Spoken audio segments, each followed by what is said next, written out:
ልጅነት ተጻፈ በዘነበ ወላ። ወደ ሙቪ ሲኒማ ትልቅ ጥበብ ነው። በአጭር ጊዜ ውስጥ ብዙ እውቀት ልትገበይበት ትችላለህ። ያወቀበት ይጠበብበታል። ስብሐት ገብረ እግዚአብሔር። ጎህ ሲቀድ ወፎች ሲዘምሩ ለመስማት ስንናፍቅ ያደርነው ልጆች ሲነጋጋ እንቅልፍ ሊጥለን ይችላል። ቀጢሳው ከሁላችንም ንቁ ስለነበር በማለዳ ተነስቶ በፉጨት ይቀሰቅሰን ጀመር። 50-50 ብለን ርዕስ በሰጠነው ፊልም ውስጥ እንዳደመጥነው አይነት ፉጨት ያሰማል። መንደርተኛው ሳያውቅም መልእክቱ ለእያንዳንዳችን እንቅልፍ ላልጣለን የሰፈር ልጆች ይደርሰናል። ካልጋዬ ላይ ነጥሬ ተነሳው። ቁምጣይን ታጠቅኩ።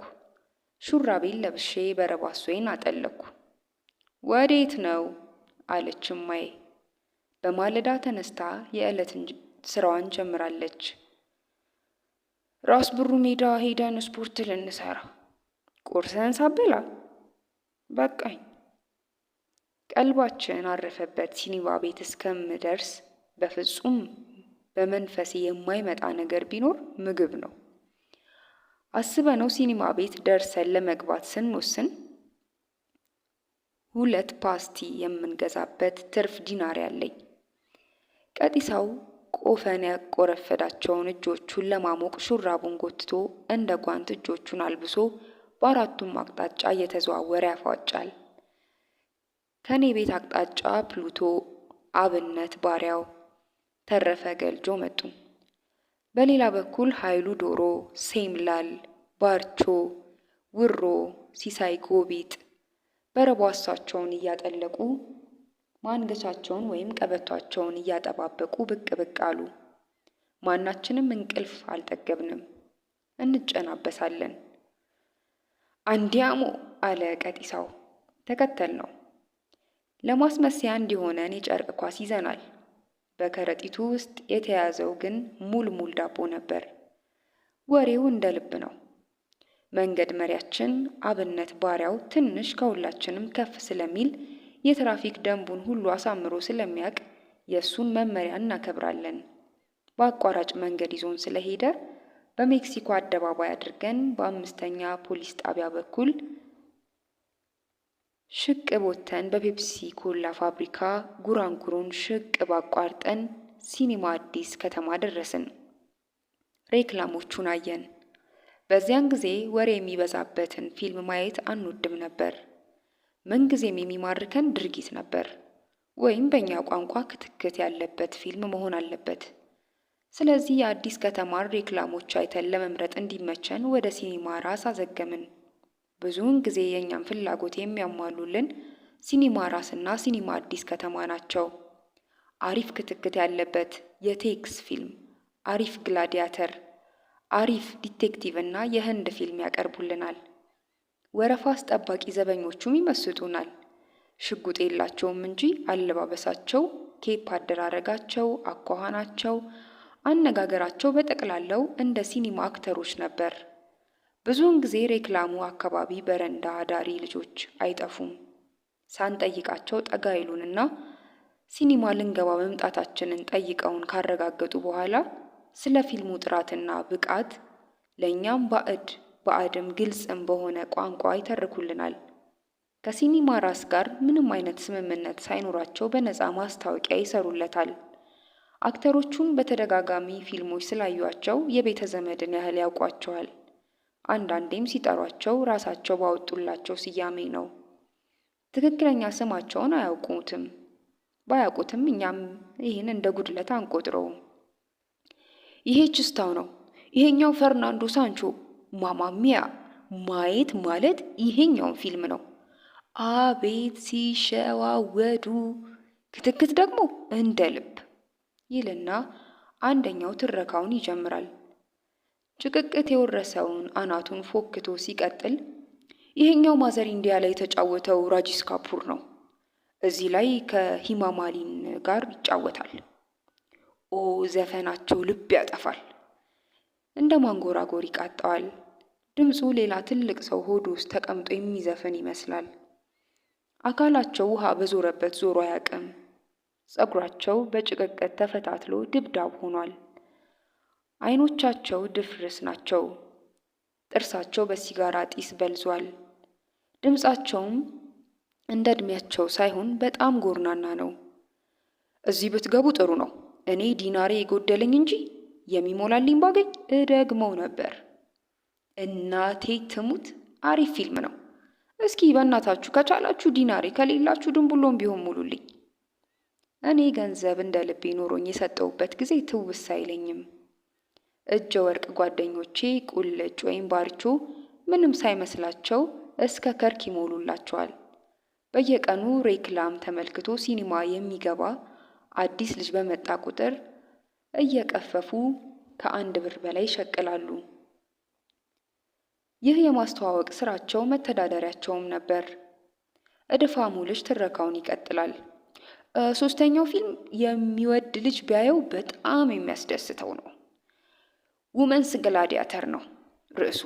ወንዶችና ሴቶች ግላዲያተሮች ይጣሉና ወንዶቹም ሌላ ሰፈር ሴቶቹም ሌላ ሰፈር መኖር ይጀምራሉ። ትንሽ ቆይተው ወንዶቹ እየሸወዱ ሽል እያሉ ሴቶቹን ማፈን ይጀምራሉ። በዚህ ምክንያት ሴቶቹ ተናደው የወንዶቹን ሰፈር ድምጥ ማጡን ለማጥፋት ይዘምታሉ።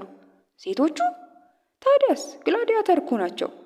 አክተሯ በጫማ ጥፊ የወንዶቹን አለቃ ስትለጋው ጉንጩ ላይ የጫማዋ ቁጥር ይታተማል። አቤት ክትክታቸው! ወንዶቹን ድምጥ ማጣቸውን ያጠፏቸዋል። የተማረኩትን ወንዶች ሴቶቹ ሲከፋፈሏቸው ስታሯ 2 ደስ ደስ የሚሉ ወንድ ወጣቶችን በግራና በቀኝ ወገባቸውን አቅፋ ስትሄድ እነሱ ሲፈራገጡ ዘኢንድ ይላል። ጓጓው። እዚህ እንግባ ማለት ግን አልችልም። ምክንያቱም በሕጋችን መሰረት ሁሉንም ሲኒማ ቤቶች ዞረን ሬክላሞቹን ማየት አለብን። እንዲህ አይነት አጓጊ ፊልም የወጣለት ዱርዬ ልጆች ፎርጂድ ትኬት የሚሸጡበት ዕለት ይሆናል። ረጅም ሰልፍ ኖሮ ግፊያ በሚበዛበት ወቅት ሰርግና ምላሽ ይሆንላቸዋል።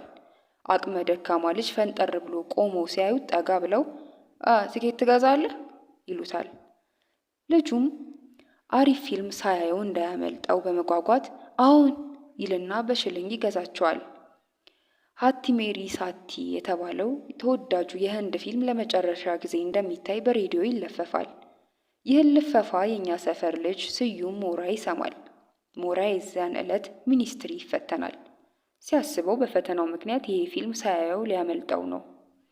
በሚቀጥለው ዓመት ሚኒስትሪ ይፈተናለሁ አለ በዛ ጎርናና ድምፁ። ቅጽል ስሙ ሞራ የሆነው በዚህ ድምፁ ነው። ጎሮሮውን ሞራ ደፍኖታል ብለን እናምናለን። ውሳኔውን አክብሮ ሀቲ ሜሪ ሳቲን ሊመለከት ሲኒማ ራስ ተገኘ። ቲኬት ለመግዛት ግፊያው ከአቅሙ በላይ ሆነበት። ፈንጠር ብሎ በቆመበት አንድ ልጅ መጣና ቲኬት ትገዛለህ? አዎ፣ ስንት ነው? ጄላ። ከፈለ። የገዛውን ቲኬት በር ላይ ለቲኬት ቆራጩ አሳይቶ ሊገባ ሲል ተያዘ። ሲጣራ ቲኬቱ የሐሰት ነው። ሞራ በዛ ሙት ቀስቃሽ ድምፁ አላጓራም። የቀረቀራትን ሽልንግ አውጥቶ ሌላ ቲኬት ተጋፍቶ ገዛና ወይኔ ፋራ ብሆን ኖሮ ይቆጨኝ ነበር አለ በዛ ጎርናና ድምፁ። በዚያን ወቅት ከህብረተሰባችንና ከሰፈር ልጆች የውግዘት መዓት ወረደበት። እናቱ እማማ ዘመናይ የፊት ጥኛ አስረው በርበሬ ያጥነው በወገራ ፈሱን አስጨረሱት። ስዩም ሞራ ጉርምስና ሲጀማመረን ታሞ ሞተ። ይህም መርዶ የሰማው ዕለት በዚህች አጭር ዕድሜው ቶሎ ተሽቀዳድሞ ሀቲ ሜሪ ሳቲን አይቶ ማለፉ አስገረመኝ። ይህች የምንኖርባት ዓለም እንደ ሆቴል ብንመስላት ባለ ሆቴሉ አንድዬ ነው። ያሰኘንን አዘን ልባችን የፈቀደውን ከውነን እንደሰታለን። በመጨረሻም ሂሳብ ስንል ባንልም ጭምር አስተናጋጁ መልአከ ሞት ጸዓዳ ልብሱን ተጎናጽፎ ነጭ ጓንቱን አጥልቆ በትር የያዘውን ደረሰኝ ያሳየናል። ደረሰኟም እባክዎን ሕይወቶን ይክፈሉ ትላለች። ሞራም በዚህች አጭር ዕድሜው ያሰኘውን አድርጎ ሕይወቱን ደስ ላሰኘው ጉዳዩ ማዋሉን ሳስብ አበጀ ያልኩት አሁን ነው። ከዚህ ከሞራ አሳዛኝ ገጠመኝ በኋላ የቂርቆስ ልጆች የጎበዝ አለቃ መርጠን ወደ ሲኒማ ቤት የምንጓዝ በመሆናችን አንታለልም። አለቃችን አብነት ባሪያው ረጋ ያለና ንቁ ነው። እሱ ካላዘዘን በምንም ተአምር ሽልንጋችንን አንሸለቅቅም። የሌሎቹን ሲኒማ ቤቶች ሬክላም ሳናይ በአሻሻጮቹ መረጃ ሰጪነት ብቻ አንወሰንም። ስለዚህ ወደ ፒያሳ ጉዞ ጀመርን። ሲኒማ አድዋ ብዙ ጊዜ ለእኛ የሚስማማን ፊልሞችን ያወጣ ነበር። ፕሮጀክተራቸው ግን አሮጌ በመሆኑ ፊልሙ ብዙ ጊዜ እየተቆራረጠ ነው የሚታየው። ዝናብ ከዘነበ አዳራሹ በጎርፍ ስለሚሞላ እግርን ሽቅብ አንስቶ መከታተል የግድ ነው። በዚህና በሌሎች ችግሮች አድዋ ምርጫችን ባይሆንም ምን አይነት ፊልም እንዳወጡ ለማወቅ ሬክላሞቹን እናያለን። የግላዲያተር ፊልም ሬክላም ቀልባችንን ሳበው። ስታሩ ደረቱን ነፍቶ አቀበት ላይ ቆሞ ይስተዋላል። የተክለ ሰውነቱ የተስተካከለ ሆኖ መታየት የልጅን ብቻ ሳይሆን የአዋቂንም ዓይን ይማርካል። ይህን ሬክላም ከፈለጋችሁ መቦከም ይቻላል፣ ግን የት እንሰቅለዋለን? አለ ተረፈ ገልጆ። አንዳንዶቻችን ሬክላሙን ወደነው መስረቁ ከጅሎን ነበር። ሌሎቻችን መስቀያውን አላሰብነውም። ገልጆ ግን እስከ ጥግ ድረስ ማሰቡ አስደነቀን። ከየት አመጣችሁት የሚለውን የወላጆቻችንን መስቀለኛ ጥያቄ መመለስ አንችልም። ስለዚህ በብልሁ ጓደኛችን አስተዋሽነት እጃችንንም ልባችንንም ሰበሰብን። እዚያው ሲኒማ አድዋ ደጅ ላይ ቆመን ሬክላሞቹን ስንመለከት ድንገት አንድ ጎረምሳ አየው። መኩዬ ቀጫጫዋን ጎሸም አረኳትና ጠቁምኳት። በለመደ እግሯ ፈትለካለች። በዚያው በልጅነት ወቅት አንዱ ሲኒማ ቤት ገብተን ከምንቀመጥበት ሌላ ትርፍ ወንበር እንይዝና በስሙኒ እንሸጠዋለን። ዕድሜ ለልጅነት። ገዢ ከመጣ የምንቀመጥበትን ወንበር በከርክ እንሸጠዋለን። በዚህ መልኩ ንግዱ የቀናው ልጅ በስሙኒ 3 ፊልም አየ ማለት ነው። እንዳሰብነው ራስ ሲኒማ ስንደርስ የመጀመሪያዎቹ ተሰላፊዎች ሆነን። የባጤ የቆጡን ስናወራ ሰዓቱ ደርሶ ቲኬት መቁረጥ ጀመረ። አንዳንድ ወንበር ይዘን መደዳውን ተቀመጥን። ከኔ አጠገብ ዳር ላይ መኩዬ ቀጫጫዋለች። ብዙ ሰው ገብቶ አዳራሹ ሞልቷል። እዚህም እዚያህም ግስላው፣ ኒያላው፣ ጉሬዛው ሲጋራ ተለኮሰ። አዳራሹ በጢስ መታፈን ጀመረ። ፊልሙ ከመጀመሩ በፊት አንዱ ጎረምሳ መጣና መኩዬን ወንበርሽን ሽጪልኝ አላት።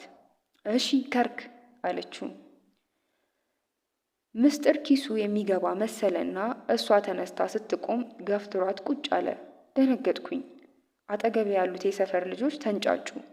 ጎረምሳው ጸጥ በሉ አለበለዚያ እያንዳንድሽን እጨፈልቅሻለሁ። ጸጥ አለን። መኩዬን ሳያት ደሟ እየተንተከተከ ነው። አንድ ነገር እንደምታደርግ ገመትኩ። ፊልሙ ጀመረ። አሪፍ ክትክት ነበረበት። መኩዬን እየተቆጣጠርኩ ፊልሜንም አያለው። ፓስቲዋን እየበላች እሷም ቆማ እያየች ነው። መኩዬን ፈንግሎ የተቀመጠው ጎረምሳ ደረቱን ገልብጦ ተንጋሎ ፊልሙን ይመለከታል። አንዳንድ ሰዎች ለስላሳ መጠጣት ጀምረዋል። ከትንሽ ቆይታ በኋላ ጠርሙስ መሬት ሲንከባለል ተሰማኝ። መኩዬ ጎንበስ ብላ ስታነሳው አየኋት። የመጀመሪያው ዲቴክቲቭ ፊልም አለቀ። ሁለተኛው በህንድ ኮሚኩ አክተር መሐሙዲ ቀልድ ታጅቦ በዘፈን ደምቆ እልባቱ ላይ ደረሰ። ሶስተኛው ቴክስ ፊልም በመታየት ላይ እያለ ጸብ ተጀመረ። ትዕይንቱ የሁላችንንም ትኩረት አጥብቆ ያዘው። ከአጠገቤ ከሽ የሚል የጠርሙስ ድምፅ ተሰማኝ። ዞሬ ሳይ መኩዬ ጎረምሳውን ፈንክታው ቀድማ ባጠናችው መንገድ ከሲኒማ ቤቱ በር ወጣች። ጎረምሳውን ሳየው በጣም ደንግጧል። አልደማም። ተደነባብሮ ተከተላት።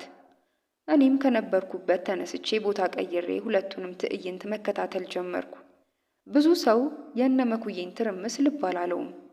ገና የሚተረከው የአቡጀዲው ግርግር የቤቱን ትኩረት ጨምዶ ይዞት ነበር። ከዚያን ዕለት ወዲህ መኩዬና የጎረምሳ ሲኒማ አድዋ ድንገት ሲገናኙ ዛሬ መጀመሪያው ነው። ቀድሞ አይቷት ቢሆን ኖሮ ይዞ ይጨፈልቃት ነበር። መኩዬ ራቅ ብላ ሲኒማ ኢትዮጵያ አጠገብ ሁሉን መቆጣጠር በምችልበት ከፍተኛ ቦታ ቆማ ጠበቀችን። አጠገቧ እንደደረስኩ እንደ ወሮታዬ ሳለምናት በኪሷ ከያዘችው ቆሎ ጨብጣ ሰጠችኝ። ተቀብያት እየቃምኩ ሬክላሞቹን ማየት ጀመርን። በወቅቱ ሲኒማ ኢትዮጵያና አምፒር የመግቢያ ዋጋው 1 ብር ስለነበር ወደዚያ ጎራ ማለት አይከጃጅለንም። ሁሉንም ማወቅ በሚፈልገው አይናችን ሬክላሞቹን ማየታችን ግን የማይቀር ነው። ስናድግ የሲኒማ ቤቱ ደንበኛ እንደምንሆን ወስነን ወደ አገር ፍቅር ቲያትር እናዘግማለን። ከዚህ በኋላ ከ4ቱ ሲኒማ ቤቶች የትኛው የኛን ፍላጎት እንዳሟላ እንወያያለን። ከሁሉም ሲኒማ ራስ ላቀ ውመንስ ግላዲያተርን ልናየው ነው። ደስ አለን። በተረፈን ሳንቲም ፓስቲያችንን እነጫለን። በተጨማሪ የሆያ ሆዬ ሙልሙልም አለልን። ፊታችንን ወደ ሲኒማ ራስ መልሰን መራመድ ጀመርን። ምን መንገዱ ቢረዝም አንሸነፍም። ለምን ዓለም ዳር አይሆንም? ወደ ሲኒማ ቤት ስንሄድ አይደክመንም፣ አይበርደንም። ዕድሜ ለልጅነት።